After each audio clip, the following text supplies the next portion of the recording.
Figueiredo e a gente começa o programa com um assunto muito bom, muito sério e muito que traz esperança pra gente. Recentemente, o ministro da Saúde, Luiz Henrique Mandetta, anunciou uma nova modalidade de compra de medicamentos de alto custo ou destinados ao tratamento de doenças raras. Nessa modalidade, o governo só pagará pelo medicamento se houver melhora do paciente. Você fala, puxa, e aí?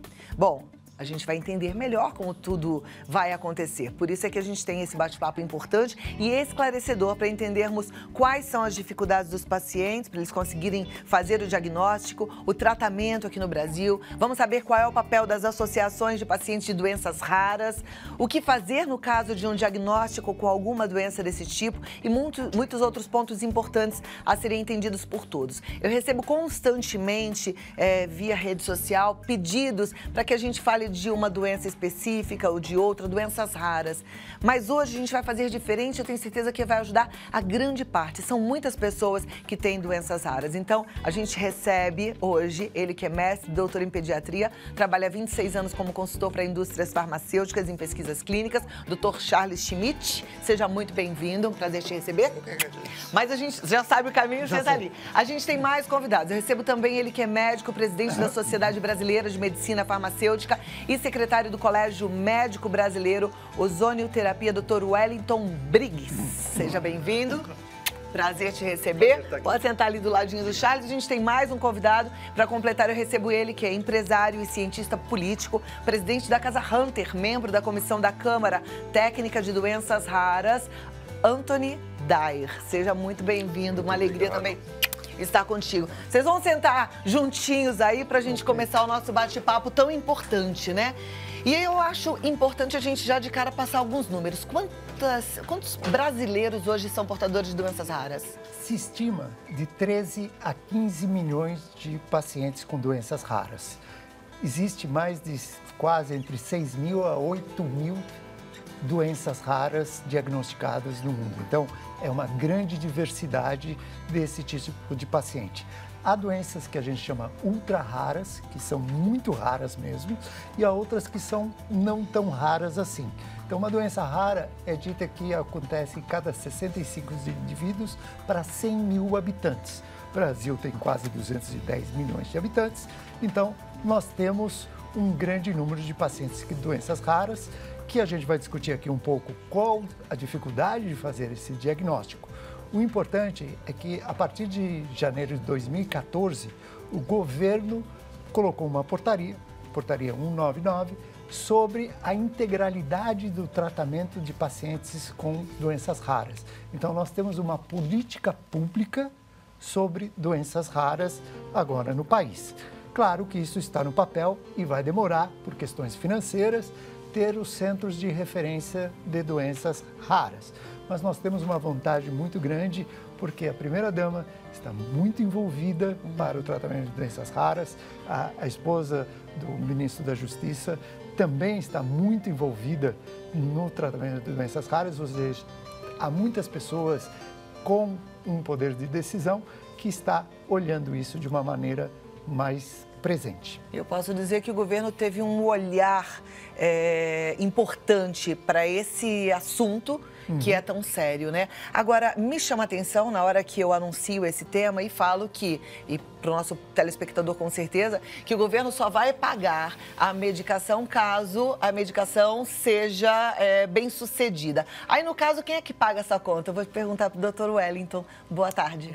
Boa tarde, Cláudia. Obrigado pela oportunidade. Quem paga essa conta, eu acho que tem uma pergunta antes que a gente precisa responder. Se esses medicamentos que a pessoa está usando, tiver mais de um medicamento, quem está funcionando? Então, que conta nós vamos pagar? Então, a questão não é tão simples, existe uma questão técnica também muito importante que precisa ser resolvida, precisa ser melhor entendida pelas fontes pagadoras, todas que são particulares e do governo, para que a gente possa realmente colocar este tipo de programa em funcionamento. Perfeito. Agora, é um programa complexo, né? Você tem uma história pessoal com doença rara que seria interessante a gente contar para o público, né? O seu filho é portador de uma doença rara. A minha história começou com o difícil diagnóstico do meu único filho, que hoje vai completar 10 anos. 6 anos atrás, ele tinha 3 anos e meio, a gente passou por mais de 3 anos de médico para tentar descobrir o que está acontecendo com ele. E era muito difícil, eram médicos muito importantes no país, são os médicos renomados, mas não entendiam o que está acontecendo. Então, infelizmente, quando se fala de doenças raras, é outra medicina, outro tratamento. A maioria dos médicos no país não conhecem essas doenças. Esse difícil diagnóstico que levou a gente a pensar o que podemos fazer para esses pacientes com doenças raras. Porque quando se descobre uma doença rara, 80% dessas doenças são de origem genéticas. E são doenças degenerativas e progressivas. Acomete multissistêmica, então acomete todos os órgãos do corpo e até do sistema nervoso central, a maioria delas. Então, você precisa não é somente de um especialista, que normalmente que faz o diagnóstico das doenças genéticas é geneticistas. São geneticistas que nós temos menos que 300 geneticistas no país inteiro. Então, você precisa de ortopedista, de cardiologista, neurologista, mas que entendem também dessas doenças. Então, a proposta foi de se juntar com os médicos especialistas e geneticistas e formar uma ONG, que é a Casa Hunter, para mudar e melhorar o cenário das doenças raras no país. Então, a Casa Hunter faz desde o assistencial até a pesquisa clínica, ela atua muito bem em advocacy, políticas públicas, porque não dá para você atender só em nível pequeno. Mais que você vai atender pacientes de doenças raras, para você atingir o macro, o nível nacional, você precisa fazer advocacy e trabalhar em políticas públicas. Isso é o nosso trabalho focado em atender a nível nacional. Aliás, que trabalho lindo, né? Eu acho que você entendeu, a partir da própria experiência com uma doença rara, com o filho dele, ele começou a pesquisar, entender a complexidade desse assunto e aí foi fundada a Casa Hunter, que é uma ONG, que aliás está à disposição também para você que quer conhecer, você que precisa de uma ajuda. Depois eu vou passar todos os contatos. Agora, o Anthony falou que no Brasil a gente tem poucos médicos que entendem das doenças raras, no mundo. Porque quando a gente fala em doença rara, é rara em qualquer lugar, no Brasil e em qualquer lugar do planeta. Isso é que tem que ficar muito claro, né? Isso é muito importante porque grande parte dessas doenças, como falado, são geneticistas. Se a gente não forma geneticistas, e não é só o geneticista, você tem que ter o laboratório de genética, que está cada vez mais avançado, porque há vários determinantes no gene do indivíduo que determina. E algumas doenças, por exemplo, a doença cística pulmonar, tem várias variantes genéticas e cada uma se manifesta de uma maneira diferente. Ou seja, cada paciente com doença pulmonar, de doença cística, tem uma evolução diferente. E não é todo medicamento, como o Dr. Wellington estava falando, que vai funcionar. Então, não é a questão de ter o medicamento, é ter o medicamento certo, para a doença rara certa, com o diagnóstico genético certo, para não comprar um medicamento de alto custo que não vai funcionar. E esse que mora o grande problema. Não é só comprar o medicamento, eu tenho que fazer o diagnóstico certo. O medicamento é uma das terapias, né? Eu preciso, como o senhor Antoine falou, que é multidisciplinar, né? Como esse paciente está incluído no contexto social, médico, Bom, pelos números que a gente falou aqui, eu tenho certeza que deve ter alguém portador de uma doença rara assistindo ao programa. Eu sei, imagino como é que é atuador, porque, na verdade, você mexe com o psicológico, com o emocional, não só do paciente, mas de toda a família, né? E aí vai a um médico, não tem a solução, vai a outro, não tem a solução. Realmente é uma situação muito doída, muito complicada, né, Anthony? Por isso é importante o trabalho das associações de pacientes para doenças raras. Quanto as doenças são comuns, talvez não precisa tanto de uma associação, mas quanto as doenças são raras, a experiência é pequena, os especialistas são poucos, então a associação de paciente, ela orienta aquela família quem deve procurar, qual é o especialista que deve procurar, qual tipo de tratamento, como ter o acesso, como encurtar a distância entre diagnóstico e acesso e um bom tratamento. Lembrando que das 8.000 doenças raras catalogadas, que têm tratamento medicamentoso, apenas 3%. E hoje o governo, a secretaria só falam de custo do tratamento medicamentoso. Ninguém levanta o custo do tratamento multidisciplinar dos especialistas, porque você precisa de físio, psicóloga. Não é somente para a criança, para a família inteira, né, que adoece junto com a criança. Então, isso que a Casa Hunter faz nos projetos, modelos de atendimento criados pela Casa Hunter, a gente dá assistência para a família, apoio psicológico, e agora nós vamos começar a construção do primeiro centro de atenção integral aos pacientes com doenças raras em Porto Alegre esse ano. Que bom. Mas pelo que a gente está sentindo, o governo está com esse olhar diferente. Como é que a Sociedade Brasileira de Medicina Farmacêutica atua nesse segmento? Bom, nós temos uma atuação importante muito na parte de estudo clínico, de mostrar não só para o governo, mas também dentro da sociedade, e fazer a interlocução com as indústrias farmacêuticas, de trazer esta informação e fomentar os estudos clínicos, tanto em doenças raras quanto em outras doenças, mas onde eles são necessários.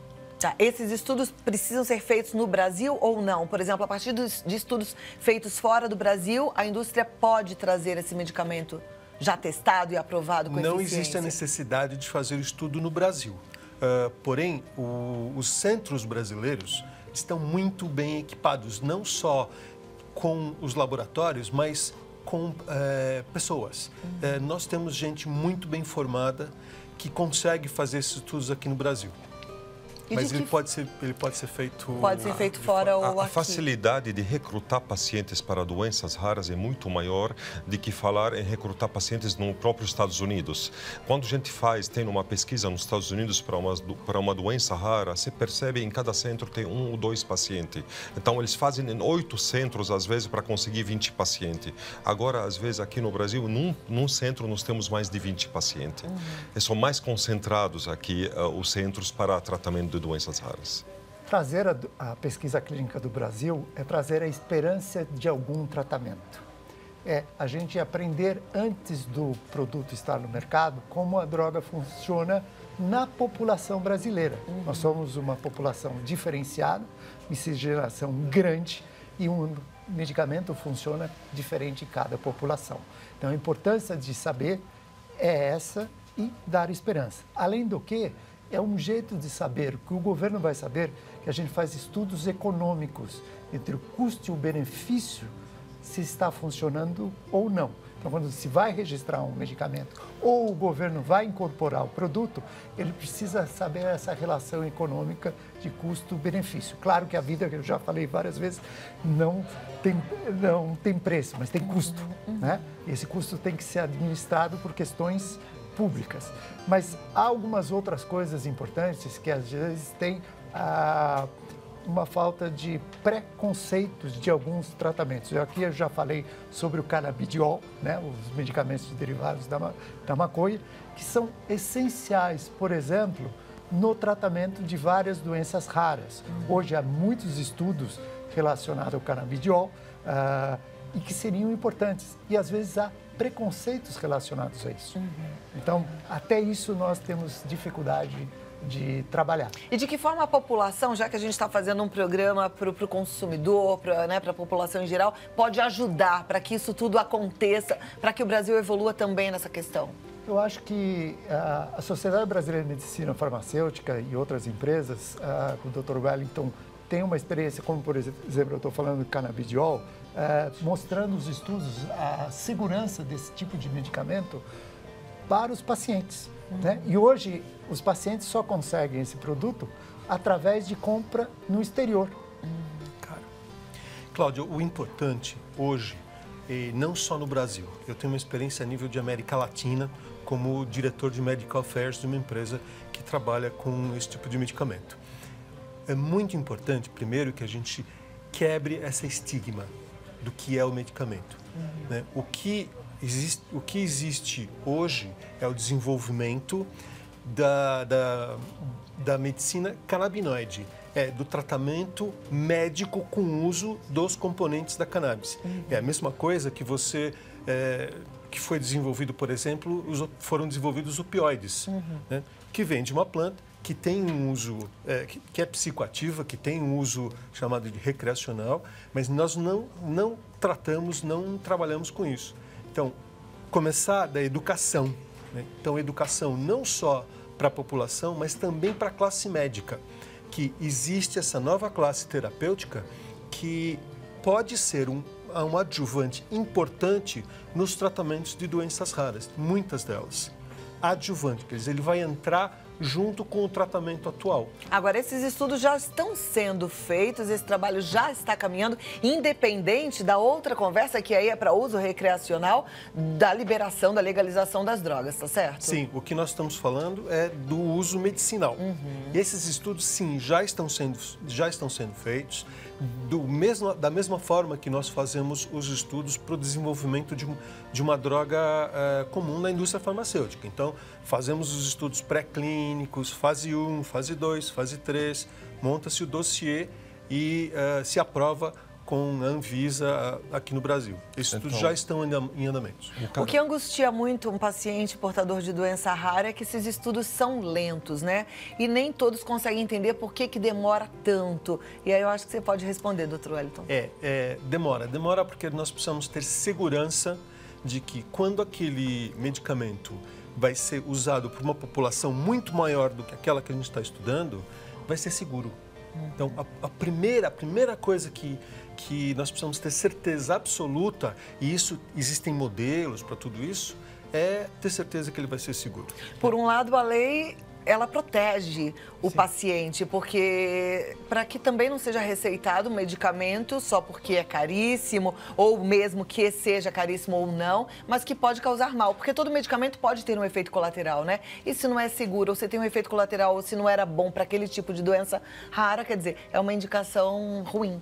Uma coisa importante é que, por isso que nós três estamos sentados aqui, o paciente, a indústria, o colega médico. Essa unidade de trabalho está voltado, que a gente chama estudos baseados na centricidade do paciente. Ou seja, o paciente vai dizer o que ele gostaria de benefício com o novo medicamento. Às vezes, o médico fala, olha, para tratar, eu quero erradicar aquela doença, eu quero acabar e acabou o problema. E o paciente pode falar, olha, eu consigo viver e é mais fácil eu pesquisar um medicamento que vai me aliviar a minha dor. Vamos dizer, com o canabinoide, por exemplo, as epilepsias não tratáveis, né, que foi os primeiros casos que apareceram, eu não consegui saber a etiologia da epilepsia, mas com o canabinoide eu consegui amenizar as crises epiléticas. Então, essa é uma experiência que fala, para aquela família, diminuir as crises epiléticas era o fundamental, e não erradicar a doença. Então, essa centricidade de procurar resultados melhores para o paciente, eu preciso de associações de paciente, eu preciso que a indústria esteja trabalhando e eu preciso do médico que está trabalhando e as agências regulatórias também. Todos juntos e não um atirando de um lado para o outro. Hoje a comunidade científica já sabe que para qualquer tratamento eficaz de doenças raras precisa de terapia combinada. Então não é somente um medicamento que vai salvar a vida daquele paciente. Então precisa de uma terapia combinada, onde o cannabis pode entrar para as doenças lissossômicas, né, para ajudar muitos pacientes que têm esse tipo de doença. Agora eu gostaria de acrescentar referente à pesquisa clínica, porque é importante no Brasil. Porque, como se trata de doenças raras, a maioria das novas tecnologias são medicamentos órfãos. Então, praticamente não existe outro tratamento no mundo para aquela enfermidade, somente aquele que está sendo feito na pesquisa clínica, a maioria delas. Então, se o paciente brasileiro vai esperar esse medicamento ser aprovado nos Estados Unidos ou na EMA, na Europa, até vir ser comercial no Brasil, leva 4 a 5 anos. E, normalmente, mais de 40% a 50% de quem tem doenças genéticas ou perde a vida antes de 10 anos de idade, nesses 5 anos, ou degenera de uma maneira que não consegue nem aproveitar o novo tratamento. Agora, para que essas pesquisas sejam feitas aqui no Brasil, o que a gente precisa? Nós já estamos trabalhando bastante nisso, nós estamos com um projeto de lei de pesquisa clínica, porque a pesquisa clínica no Brasil já é feita há várias décadas, mas para agilizar, nós com a ex-senadora Ana Amélia e outros, senador Junqueira, teve um outro colega, agora não me lembro o nome, tem um projeto de lei que já passou, foi aprovado no Senado, está na Câmara e deve voltar ao Senado. A população deve pedir para que esse projeto de lei ande, claro, com proteção ética, com proteção ao sujeito da pesquisa clínica, mas que isso traga também com benefícios a todos, né? É complexo esse sistema, mas o Brasil tendo um marco legal nesse caminho, a gente acredita que possa também agilizar. Nós já caminhamos muito.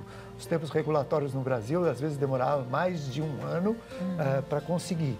E agora, com novas administrações, na CONEP, que é o Conselho Nacional de Ética em Pesquisa, a mesma Anvisa, a Anvisa está muito voltada para doenças raras, a gente está conseguindo aprovar estudos clínicos até em 3 meses. Que ótimo. Eu fico muito contente. A gente tem falado muito do empoderamento da população como um todo, principalmente na área política. A gente sempre fala assim, e a gente fica achando que é a gente ter voz ativa para dizer não à corrupção, mas você vê, para casos sérios que envolvem a nossa saúde, a gente também tem que estar de olho, a gente tem que participar efetivamente. Então, a gente já vai para a primeira pergunta.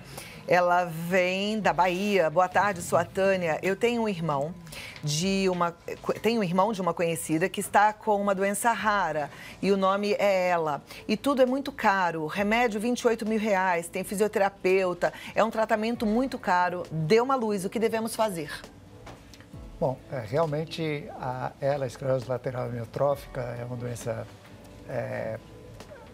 que realmente o paciente vai evoluir de uma maneira não adequada, né? Realmente, mas tem coisas a fazer que a gente chama um trabalho paliativo também. E existe uma associação de pacientes com esclerose lateral amiotrófica extremamente atuante. Acho que tem 2, né? Uhum. Procura Ela, não é isso? Procura Ela e a Brela. E a Brela. São 2 associações. Ela e a Brela. Procura Ela. Procura Ela e a Brela. E a Brela, tá.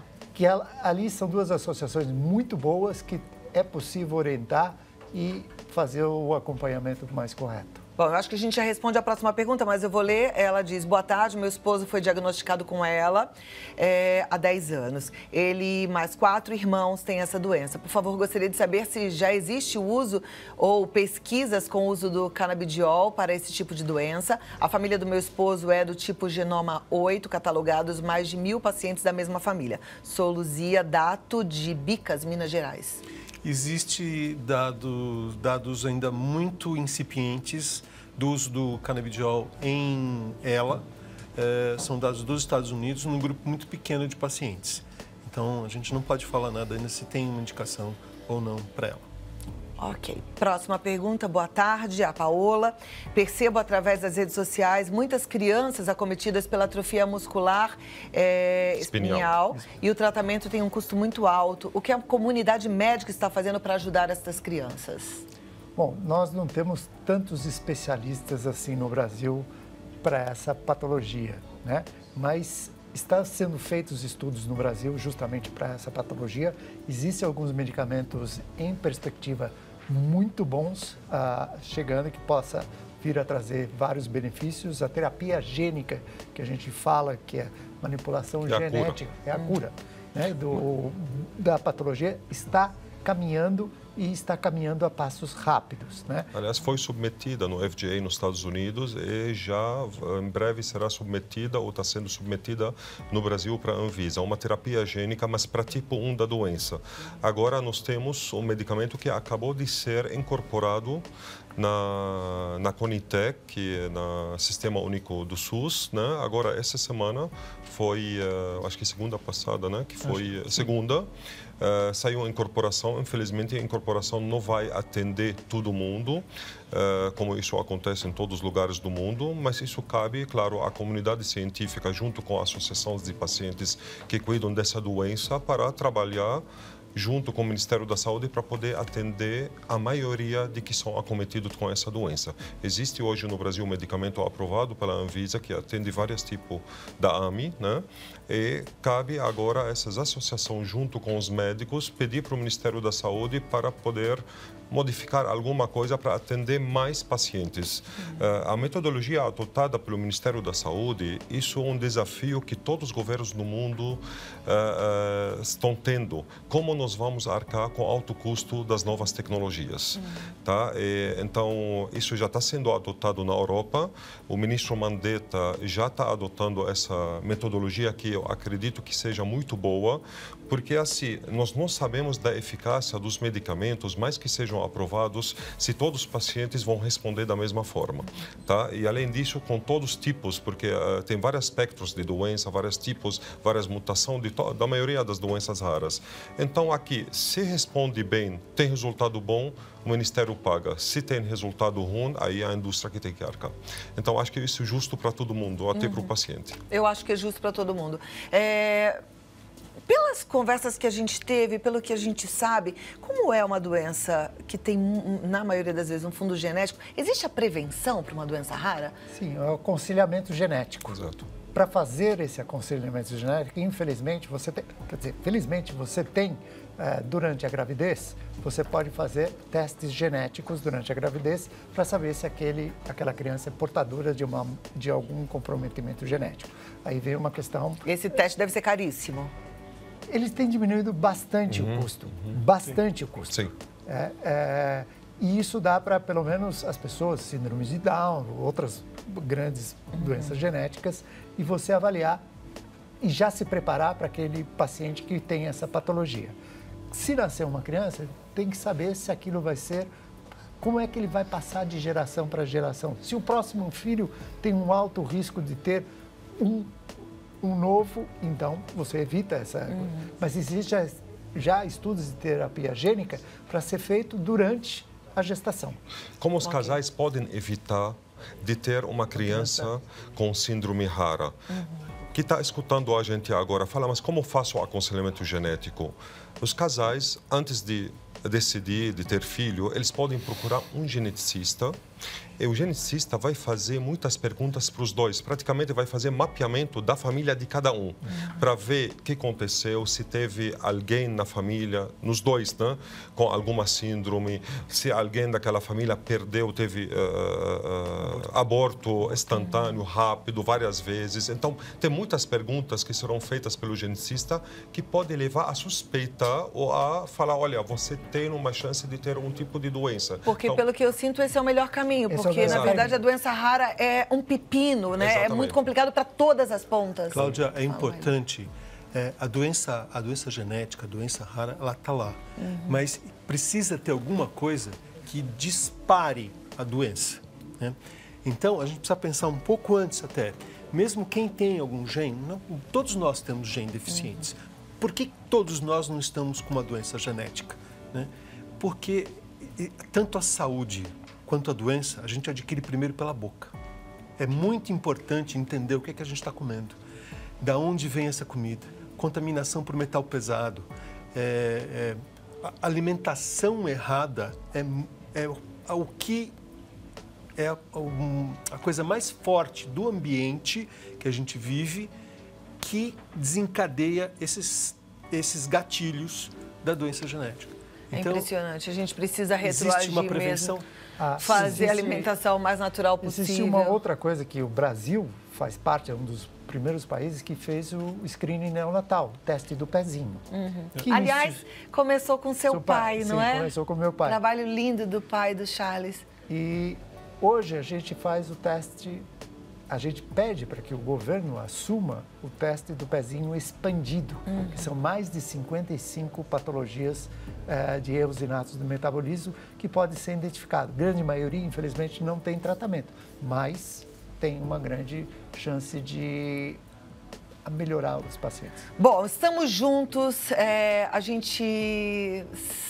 eu acho que assim, todo mundo fica com a mesma sensação de muita vontade de resolver e muita impotência ao mesmo tempo, mas de muita esperança porque as coisas estão acontecendo. Continue forte, firme, crendo e conte com esses três aqui que estão envolvidos na causa.